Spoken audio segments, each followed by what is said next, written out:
So throughout the history of 65 drums, I've gotten a lot of different questions over comments, emails, messages, and all the things. And there's one question that keeps popping up again and again, just asked in a million different ways. It usually goes something like this. Hey Justin, my name is John Smith. I really enjoy your channel. Hey, I have a Roland TD11 drum module, and I really want the sounds from Superior Drummer 3. Can I load those into the module somehow? And the reason why this question gets asked so many ways is that everyone has a certain kind of drum library that they want imported into their module, and everyone has a different kind of drum module. So they'll ask me about if the TD9 lets you do it, if the TD30 lets you do it, does the TD20 let me do it? Does this Alesis module let me do it? Does this Yamaha drum module let me do it? Does this 2-box or this Pearl module let me do it? So I've grown to realize that I'm going to be getting this question till the end of time. So I thought I'd make a video explaining it and also answering the question behind the question. There's a lot of different facets to what lets you import a whole drum library and what modules can kind of sort of only go halfway, and legal ramifications and all the things. I'm hopefully going to be explaining all the things in this video. So I'm going to put up two lists of drum modules on the screen right here. Now these lists are not completely exhaustive. There's probably some that I missed, but here is a decent roundup of different drum modules that either let you import one-shot samples or multi-layered samples. The difference between this is that the ones on the left, those are great for letting you import a clap sound or maybe an 808 kick drum sound. Just very simple one-layer sounds. Now you can import a snare drum sound, for example, but the problem is that no matter how loud or how quiet you play, you're gonna hear that one sound, that one recording of that one velocity hit of that snare sound just played at physically different volumes. You're not getting an actual timbre shift. There's gonna be no real dynamic range to these things. They're just taking the volume slider and going up and down depending on how hard you're hitting.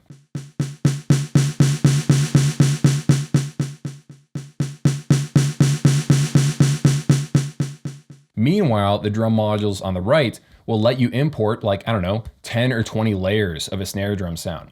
So you're not just hearing one recording of one drum hit played over and over again at different volumes.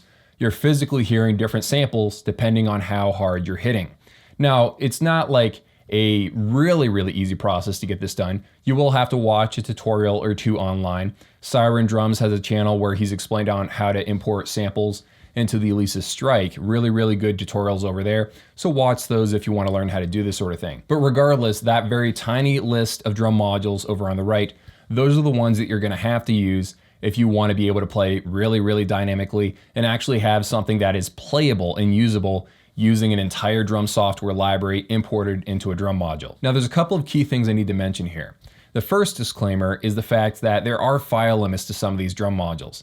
At least with the Alesis Strike, I don't remember the exact file limits, but the kits can't get any bigger than a certain size.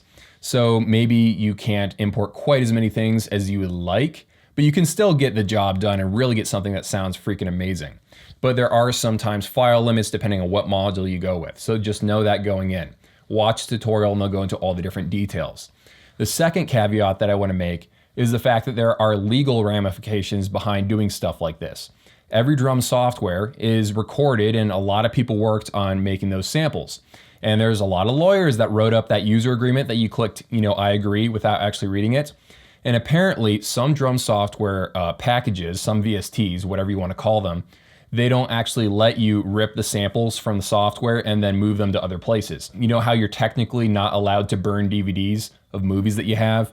You're not technically allowed to do it, but people do it. The same sort of thing applies to drum software. I am not a lawyer. Consult with whoever you need to consult with. I'm not giving you any sort of advice in this area. Really just read the user agreement and see if your drum software lets you take those samples and then put them somewhere else. Okay, so that's the basic answer to the question. But what if you don't have one of those 3 or 4 drum modules that let you import multi-layered samples? What if you found a really cool snare sound and you wish that you could import it into your drum module? Well, even if you have something like a TD17, there's something that you can do that really will make it sound better. So for example, one time I played a TD17 drum module that was on an ATV drum set at Edrum Center.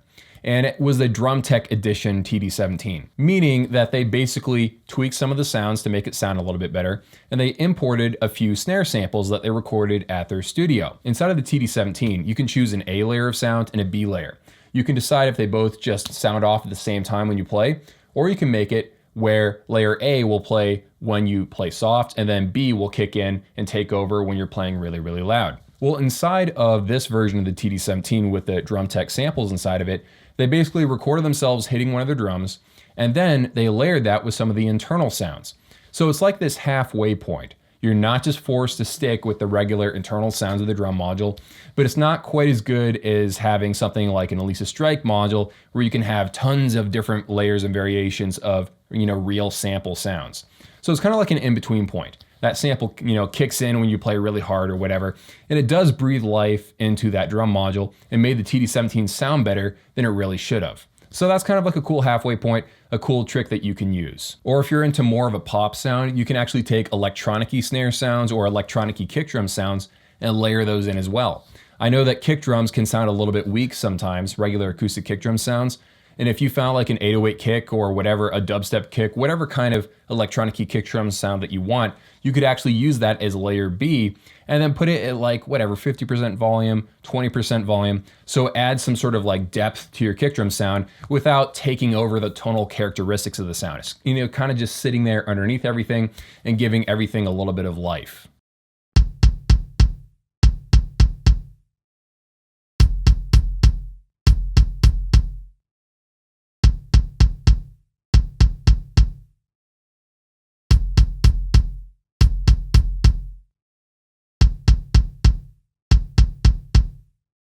So since we're on the topic of samples in today's video, I think it would be a good idea to explain the term round-robin samples. I've said this term a lot in different videos over the years, and I'm sure that you've seen it other places on the internet as well. Here's basically what round-robin samples means. Whenever you're playing a drum module, a very simple drum module that's not very advanced, and you play at a certain velocity over and over again, so you're playing with the same level of force several times in a row, you'll get something that a lot of people call machine gunning. You're getting this, same sample being played over and over again.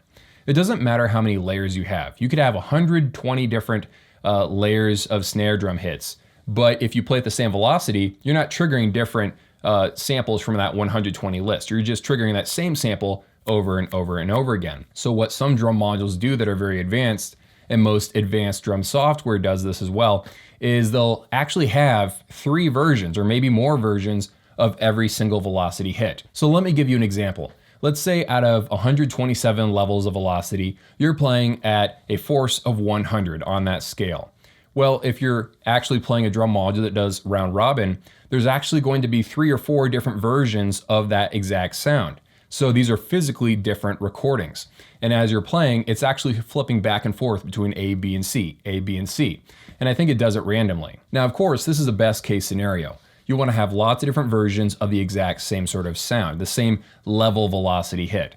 But the problem is that it triples or quadruples the amount of samples for just one sound. For one Gretsch snare that you see inside of your module list of sounds, all of a sudden you're tripling the amount of samples that go into just that one sound because it's not actually one sound. Because this adds to how much storage space the module has to have, and also maybe it does something with processing power, I don't really know how that works. And because it takes longer to record that many samples in the studio, not every drum module will have round robin. It's just not a feature that every module has. Now, there is one workaround to having round robin samples. This workaround, of course, is not as good as having round robin samples, but at least is something. Some companies will actually pitch bend a sound up and down a little bit, so it makes it sort of kind of sound like you're getting multiple different samples because they're all pitched, just a tad different from each other. That is my understanding. And then it will flip back and forth between different pitch variations of the same sound, so you don't get as much of that machine gunning effect. Of course, this isn't as good as having actual physically separate recordings, but at least it's something. All right, because I have a few minutes left on my camera, here's a couple of bonus facts about samples and electronic drums. First, let's talk about multipads and sample pads. The whole world of these, rectangle pads that have different zones on them is split in half between the pads that let you import samples and those that don't. So very prominent sample pads are ones like the Roland SPD-SX, the Alesis Strike multipad, which is actually a sample pad. And you have stuff like, the Yamaha Multi-12. Those are very, very famous sample pads.